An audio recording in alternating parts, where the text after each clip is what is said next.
Katie McRory, and this is OAB of the forelimb. Okay, I'm going to start by articulating the pedal bone.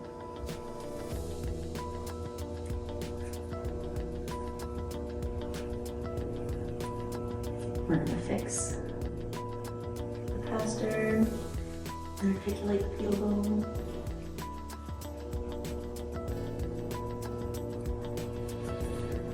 We're going to free up the lateral cartilages.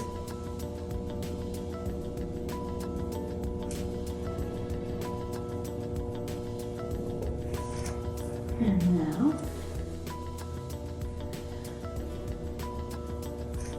we're going to assess shoulder. Pretty tight.